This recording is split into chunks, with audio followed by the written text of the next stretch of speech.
it's a second part of our chapter, the electoral process. In our previous video, in our first part, we have learned about the election commission के बारे में देखा। As well as हमने introduction में देखा कि election plays very important role in a democracy country. Representative election are very important as well as the election commission are also important. It's play a role just like a जज और umpire. हमने देखा था क्योंकि election must be free and fair manner में होनी चाहिए and representative should be honest and trustworthy, ऐसे होना चाहिए। फिर हमने ये भी देखा था हमारे फर्स्ट पार्ट में कि Sukumar Sen was the first election commissioner of India after the independence के बाद वो पहले इलेक्शन कमिश्नर थे। फिर इलेक्शन कमिश्नर के दो टाइप के देखे, एक chief election commissioner and two other election commissioner. तो जो इलेक्शन कमिश्नर होते हैं they are appointed by the president, but जो चीफ इलेक्शन कमिश्नर होते हैं उन्हें रिमूव कोई भी नहीं कर सकता और इसीलिए इलेक्शन कमीशन को सेपरेट बॉडी कहा गया है कि इसकी खुद की अलग बॉडी होती है। No one interfere in the election commissioner body. Election commission के बॉडी में कोई भी इंटरफेयर नहीं कर सकता है। फिर इलेक्शन कमिश्नर के खुद के एम्प्लॉयर्स नहीं होते हैं। जो इलेक्शन प्रोसीजर होती है वो किसके थ्रू कराई जाती है? जो गवर्नमेंट ऑफिसर्स होते हैं, टीचर्स हो गए, ये देखा हमने ये अदर स्टाफ मेंबर जो हो गए सॉरी उनके थ्रू इलेक्शन कराया जाता है। फिर हमने देखा है function of the election commission. हमने फंक्शन देखा तो 5 टाइप्स के फंक्शन देखे उसमें कि preparing the voter list means नई वोटर लिस्ट को प्रिपेयर करना, वोटर लिस्ट को अपडेट करना, जो 18 ईयर्स कंप्लीटेड हो गए हैं वो सारे लोगों का नाम वोटर लिस्ट में इन्वॉल्व करना, ये किसका काम होता है? इलेक्शन कमीशन का। फिर दूसरा हमने देखा कि decide the time table and the programme of the election का टाइम टेबल डिसाइड करना मीन्स डेट डिक्लेयर करना और उसके साथ जो अदर प्रोग्राम्स है कि इलेक्शन किस स्टेज में होगा, कितनी स्टेज में होगा, किस स्टेट में होगा, ये सारा डिसाइड करने का काम इलेक्शन कमीशन का होता है। ये सेकेंड देखा हमने। थर्ड है कि scrutiny of the application of candidates. अब इलेक्शन की डेट डिक्लेयर हो गई, अब पॉलिटिकल पार्टीज ने अपने कैंडिडेट्स खड़े कर लिए, वो कैंडिडेट्स को फॉर्म भरवाना पड़ता है, उसमें उनकी सारी इंफॉर्मेशन दी रहती। तो वो इंफॉर्मेशन जो कैंडिडेट ने दिया है इज इट ट्रू और फॉल्स, वो कैसी है, उसको स्क्रूटनी करने का काम इलेक्शन कमीशन का होता है। ओके मिस फॉर्म स्क्रूटनी करने के बाद, जांच पड़ताल करने के बाद इलेक्शन कमीशन अलाउ करता है उस कैंडिडेट को इलेक्शन में खड़े रहने को। ये थर्ड हो गया। Then fourth give recognisation to the political parties means multiple political parties है हमारे इंडिया में, तो उस पॉलिटिकल पार्टीज को हम कैसे जानते हैं? कई लोग ऐसे होते हैं इलिटरेट होते हैं जो नाम नहीं पढ़ सकते, तो वो किस तरह से सिंबल से जानते हैं। तो अलग अलग पॉलिटिकल पार्टीज को या जो निर्दलीय उम्मीदवार होते हैं, निर्दलीय उम्मीदवार, उनको भी सिंबल देने का काम किसका होता है? इलेक्शन कमीशन का होता है। फिर उसके बाद हमने देखा कि to resolve any disputes related to election means election से रिलेटेड जितने भी डिस्प्यूट्स होते हैं पॉलिटिकल पार्टीज के बीच में, या कोई रिप्रेजेंटेटिव डिसक्वालीफाइड हो गया तो उसके जगह फिर से उस कॉन्स्टिट्यूंसी में री इलेक्शन कराना है, तो वो कॉन्स्टिट्यूंसीज में री इलेक्शन कराने का काम भी किसका होता है? इलेक्शन कमीशन का। मीन्स इलेक्शन कमीशन जो हो गया वो ओवरऑल बहुत इंपॉर्टेंट है इलेक्टोरल प्रोसेस में, क्योंकि इसी के ही हाथ में सारा पावर होता है। यह ऑटोनोमस बॉडी है, इसे पूरा सारा इलेक्शन का जितना भी पावर है सारा किसे दिया गया है? इलेक्शन कमीशन को दिया गया है। तो ये हमारा प्रीवियस टॉपिक था। Then in this topic will study the process of election. अब इलेक्शंस की प्रोसेस कैसी होती है ये आपको 1 बाय 1 दिया गया है कि establishment of constituency means constituency establish करना, क्षेत्र इस्टेब्लिश करना कि किस एरिया में कब इलेक्शन होगा, ये किसका काम होता है? इलेक्शन कमीशन का होता है। Then finalising voter list, voters की लिस्ट फाइनलाइज करना कि अभी ये इलेक्शन होने वाले 2021 के, तो इसमें कितने वोटर्स हैं, अपडेट कराना। Then nomination of candidates and scrutiny of their nomination form means candidate को नॉमिनेशन करना, नाम घोषित करना, और उसके बाद उनके जो नॉमिनेशन फॉर्म है उससे पहले स्क्रूटनी करना, फिर उनका नाम घोषित करना, ये काम होता है, ये प्रोसेस होती है इलेक्शंस की। देन उसके बाद इलेक्शन कैंपेन, हम देखते हैं कि इलेक्शन के दौरान बहुत से कैंपेन होते हैं, मोर्चे निकाले जाते हैं, कैंपेन किए जाते हैं। Then actual voting, real voting होती है, फिर काउंटिंग ऑफ वोट, वोट की काउंटिंग की जाती है, काउंटिंग होती है वोट की। Then result of elections, election के रिजल्ट डिक्लेयर किया जाता है, and the resolution of disputes regarding election, और इलेक्शन से रिगार्डिंग जितने भी डिस्प्यूट्स होते हैं वो रिसॉल्व किए जाते हैं। ये सारा किस में आता है? Process of election. What are the process of elections? Election की प्रोसेस कैसी है? Establishment of constituencies, finalising voters list, nomination of candidates and scrutiny their nomination forms, election campaign, actual voting, counting of vote, results of election, resolution of disputes regarding elections। अब इसमें आपका topic दिया है restructuring of the constituency. अब जो constituencies है उसका restructure कैसे किया जाता है? तो the total members of the Lok Sabha है 543। कितने मेंबर्स है लोकसभा में? 543 मेंबर्स है। अब हर मेंबर्स अलग अलग कॉन्स्टिट्यूएंसीज में सेपरेट खड़ा होता है, इसका मतलब कॉन्स्टिट्यूएंसीज भी कितनी होगी? 443 कॉन्स्टिट्यूएंसीज होगी। कॉन्स्टिट्यूएंसी में क्षेत्र याद रखना है, मींस 543 कॉन्स्टिट्यूएंसीज होगी। हर कॉन्स्टिट्यूएंसी से एक एक रिप्रेजेंटेटिव आता है, मींस 543 मेंबर्स का है किसमें होते हैं? लोकसभा में होते हैं 543 मेंबर्स। ओके, देन अब इसका क्या होता है? Lok Sabha creating constituency is the responsibility of the delimitation commission of election commission, means ये सीमा, इसकी सीमा निर्धारित करने का, मींस किस कॉन्स्टिट्यूएंसी का कितना एरिया है, ये सीमा निर्धारित करने का काम भी इलेक्शन कमीशन का होता है। द डेलिमिनेशन, ये commission does not succumb to any pressure while restructuring the constituency, means जब वो इलेक्शन कमीशन रिस्ट्रक्चर करता है कॉन्स्टिट्यूएंसी की तो किसी के भी प्रेशर के अंदर नहीं आता। पहले ही हमने देखा है कि इलेक्शन कमीशन ये क्या होता है? सेपरेट बॉडी होती है इलेक्शन कमीशन की। तो ये देखा रिस्ट्रक्चरिंग ऑफ द कॉन्स्टिट्यूएंसीज।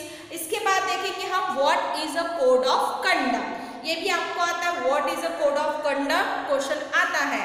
तो to ensure free and fair election in India, हम इंडिया में देखते हैं कि फ्री एंड फेयर इलेक्शन होता है और इलेक्शन की डिमांड ही है कि election must be free and fair. Election कैसे होना चाहिए? फ्री एंड फेयर मैनर में होना चाहिए। The election commission has adopt several measure, इसके लिए हमारे इलेक्शन कमीशन ने कुछ मेजर अडॉप्ट किए हैं, जिसमें एक आता है the code of conduct. The code of conduct is one of the measure adopted by the election commission. एक द कोड ऑफ कंडक्ट हमारे इलेक्शन कमीशन ने लाया है, उसमें उसने क्या लॉज बनाया है? In the last few decades the election commission has used its power to control the malpractice during election. अब कुछ ईयर से हम देखते हैं कि मैल प्रैक्टिस बहुत बढ़ रही, मीन्स मैन पावर, जो गुंडागर्दी हम कहते हैं, वो बहुत होती है इलेक्शन के ड्यूरेशन में। तो उसे कंट्रोल करने के लिए इलेक्शन कमीशन ने कुछ कोड ऑफ कंडक्ट लाया है, अपने हाथ में कुछ पावर रखे हैं। The code of conduct explain the rules that are also follow to the government, that are also follow to the voters and that are also follow to the representative, means जो code of conduct में जो rules दिए गए हैं वो rules government को भी follow करना होता है, जो कैंडिडेट्स खड़ा हुआ है उसे भी फॉलो करना होता है, जो वोटर्स वोट देने वाले होते हैं उसे भी फॉलो करना होता है। No one violence the rule of the election commission, election commission का रूल्स कोई भी वायलेंस नहीं कर सकता।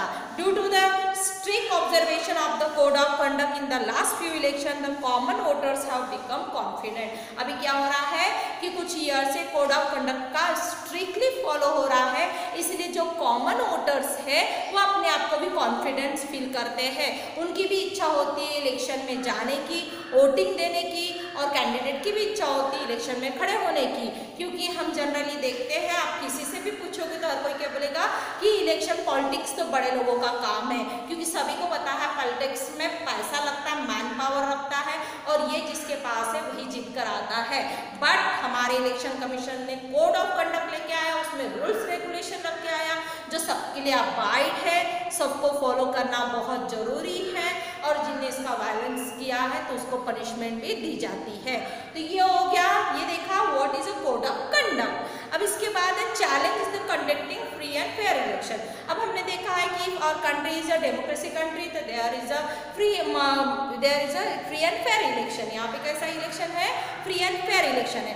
But easily free and fair election easily नहीं होता है, इसमें बहुत से चैलेंजेस आते हैं फ्री एंड फेयर इलेक्शन लड़ने के लिए। तो उस चैलेंजेस को फेस करने का जो पावर है वो भी इलेक्शन कमीशन में होना चाहिए। If we take into account the size of our country and the number of voter, conducting election become a truly challenging task। अगर हम देखा जाए तो हमारी India is a large country and it is a large population, और इतनी population में election लड़ाना कोई नॉर्मल टास्क नहीं है, वो भी फ्री एंड फेयर इलेक्शन लड़ाना। The election commission has to work in accordings with the law.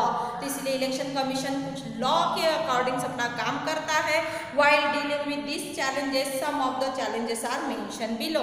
कुछ के चैलेंजेस दिए गए हैं, तो उस चैलेंजेस से अपने आप को प्रूफ करना या अच्छा इलेक्शन करवाना काम इलेक्शन कमीशन का होता है।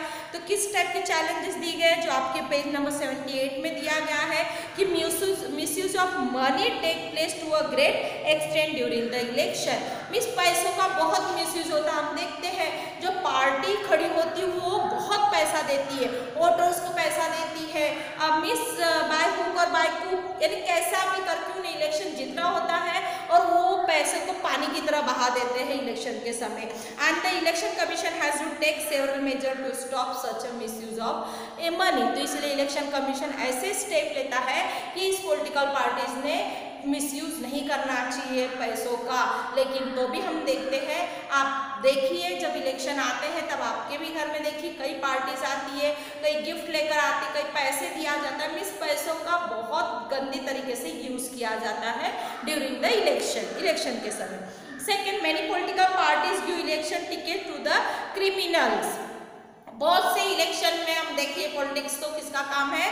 जो गुंडागर्दी करता है उनका काम है, ऐसा भी कहा जाता है, क्योंकि बहुत से जो पॉलिटिकल पार्टीज है वो ऐसे लोगों को देती है जिनके हाथ में पावर है। उनको ऐसा लगता है कि लोग इनसे डरते हैं और डर के मारे इन्हें इलेक्शन देंगे और इलेक्शन में जीत कर आएंगे करके, ऐसे क्रिमिनल रिकॉर्ड जिनका होता है ऐसे लोगों को पॉलिटिकल पार्टीज में कैंडिडेट की सीट दी जाती, कैंडिडेट्स बनाया जाता है।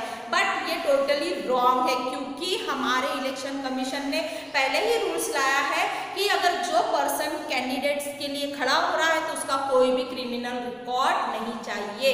अगर उसका कोई भी क्रिमिनल रिकॉर्ड है तो वो एलिजिबल ही नहीं है कि वो पार्टी में इलेक्शन में खड़े हो। बट पॉलिटिकल पार्टी अपने पावर का, पैसों का यूज करके ऐसे क्रिमिनल रिकॉर्ड वाले लोगों को भी कैंडिडेट्स बनाती है।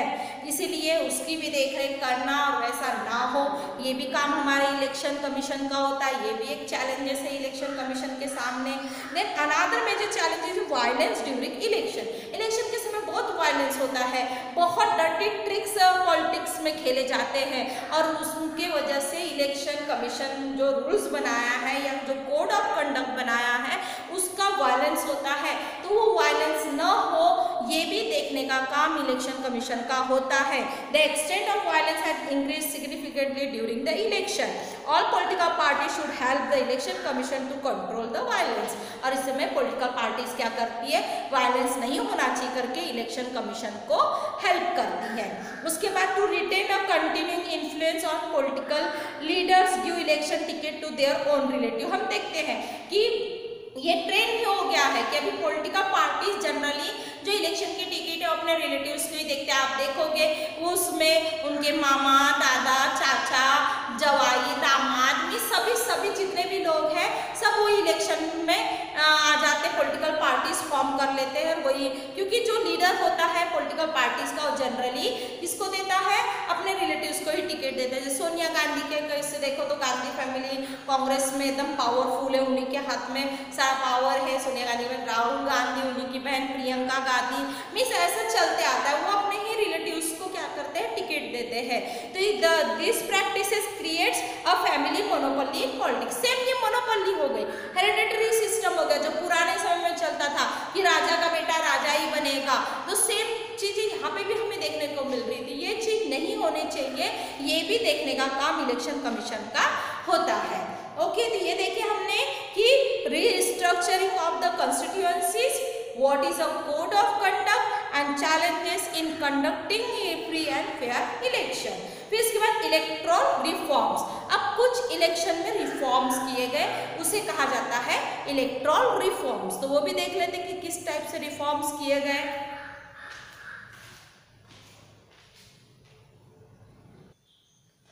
ओके, तो ये नाम से ही हमें पता चला कि इलेक्टोरल रिफॉर्म्स मींस इलेक्शन में क्या करना चाहिए, रिफॉर्म्स होने चाहिए। Election is a continue practice, it is a continue process, means continue हर 5 साल के बाद इलेक्शंस होते हैं।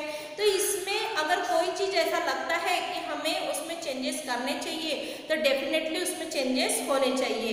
The future of the democracy depend on election, क्योंकि जो डेमोक्रेसी का फ्यूचर है ये डिपेंड किस पे करता है, इलेक्शन पे, क्योंकि इलेक्शन होंगे, लोग रिप्रेजेंटेटिव इलेक्ट करके आएंगे, वो रिप्रेजेंटेटिव क्या करेगा, गवर्नमेंट को रन करेगा। तो इसीलिए डेमोक्रेसी कंट्री में सारा फ्यूचर जो डिपेंड रहता है वो इलेक्शंस पे डिपेंड रहता है।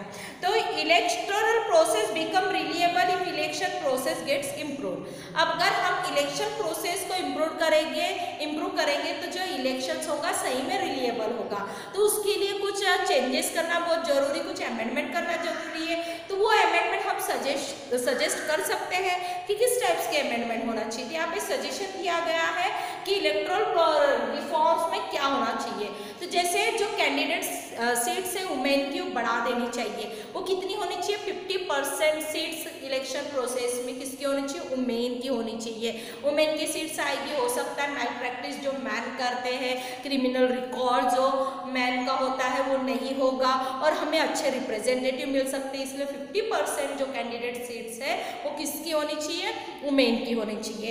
सेकेंड यहाँ पे बताया गया कि political party should not give candidature to candidates having a criminal background. जिसका क्रिमिनल बैकग्राउंड है उसको पॉलिटिकल पार्टीज ने सच में कैंडिडेट की सीट्स नहीं देनी चाहिए, उसे कैंडिडेट्स बनाना ही नहीं चाहिए। तो इससे क्या होगा कि जो क्रिमिनल है पॉलिटिक्स में आएगा ही नहीं, और वो पॉलिटिक्स में नहीं आएगा तो डेफिनेटली पॉलिटिक्स में जो इलेक्शन होंगे फ्री एंड फेयर मैनर में होंगे। पॉलिटिक्स में इलेक्शंस डर्टी ट्रिक्स क्यों यूज किया जाता है, क्योंकि क्रिमिनल रिकॉर्ड जिनका रहता है ऐसे भी लोगों को इन्वॉल्व किया जाता है और डेफिनेटली वो उसी तरीके से इलेक्शन में पार्टिसिपेट लेता है। They should strictly follow the decision given by courts in this respect. Means इस जो कोर्ट्स का डिसीजन है उसको उस पॉलिटिकल पार्टीज ने स्ट्रिक्टली फॉलो करना चाहिए कि चाहे कुछ भी हो हमें क्रिमिनल रिकॉर्ड वाले पर्सन को कैंडिडेट्स नहीं बनाना है। बट पॉलिटिकल पार्टीज ऐसा नहीं करती, पॉलिटिकल पार्टीज हमेशा जीतने के लिए वो किसी भी लोगों को कैंडिडेट्स की सीट्स दे देती है। फिर the government should take care of the election expenses. अब जो इलेक्शन का एक्सपेंसेस होता है उसका देखरेख करने का काम किसका होना चाहिए, गवर्नमेंट का होना चाहिए। कि जो इलेक्शन में जो खड़े हुए हैं रिप्रेजेंटेटिव जो रिप्रेजेंट कर रहे हैं तो वो अपने मनी का मिसयूज तो नहीं कर रहे हैं, क्योंकि वो बहुत ज़्यादा पैसा मिसयूज किया जाता है इलेक्शन में। तो ये सारा देखना चाहिए गवर्नमेंट ने कि ऐसा नहीं होना चाहिए। गवर्नमेंट ने सारा खर्चा ठीक तरीके से करना चाहिए। Then representation of the people act, एक पीपल एक्ट है कि जिसमें लोगों का रिप्रेजेंटेशन होना चाहिए, शुड बी अमेंडेड, उसको अमेंड में लाना चाहिए कि representation of the People Act should be amended so that candidate having criminal background would not be able to participate in election। इसकी वजह से क्या होगा, जिनका क्रिमिनल रिकॉर्ड है ऐसे लोग इलेक्शन में पार्टिसिपेट नहीं करेंगे। इस तरीके से हमने देखा है इलेक्ट्रोल रिफॉर्म्स। आपके इसमें बहुत अच्छा यहाँ पे दिया है journey from ballot box to EVM machine. सबसे पहले देखा था हमने कि बैलेट बॉक्स होता था और बॉक्स में आपको पेपर दिया जाता था। पेपर में एक साइड में जो कैंडिडेट है उनके नाम और एक साइड में सिंबल दिए होते थे और उनके ऊपर स्टैंपिंग करनी होती थी और उसे फोल्ड करके बैलेट बॉक्स में डाल दिया करना पड़ता था। लेकिन अभी ऐसा नहीं होता, अभी ईवीएम मशीन होती है। वो मशीन में कैंडिडेट के ये दिया रहता है, नाम एंड सिंबल दिया रहता है, उसके आगे बटन रहती है, आपको बटन को क्लिक करना है, आवाज आती है तो आपको समझ लेना है कि आपका वोटिंग हो गई है। तो जो बैलेट पेपर की जो जर्नी थी वो चेंज हो गई, क्योंकि जो बैलेट पेपर के लिए बहुत से ज़्यादा पेपर के लिए पेपर किससे बनता है, वुड पल्प से, और लकड़ियाँ की कटाई होती थी, डिफॉरेस्टेशन होता था, तो इसीलिए उसे बंद कर दिया गया और उसके जगह ईवीएम मशीन लाई गई। The first election in independent India was held in 1951 और 52 में सबसे पहला इंडिया में इलेक्शन हुआ था। ये इंफॉर्मेशन जरूरी है, कॉम्पिटिटिव एग्जाम में भी काम आती कि 1951 और 52 को इंडिया में सबसे पहला इलेक्शन हुआ था। This was the beginning of the shaping of democracy. यही से हमारे डेमोक्रेसी को शेप मिलना शुरू हुआ। In Indian election ballot boxes were use, ballot boxes का यूज किया जाता था। लेकिन अभी हम देखते हैं कि ईवीएम मशीन स्टार्ट की गई 1990 से आपको ईवीएम मशीन देखने को मिल रही है।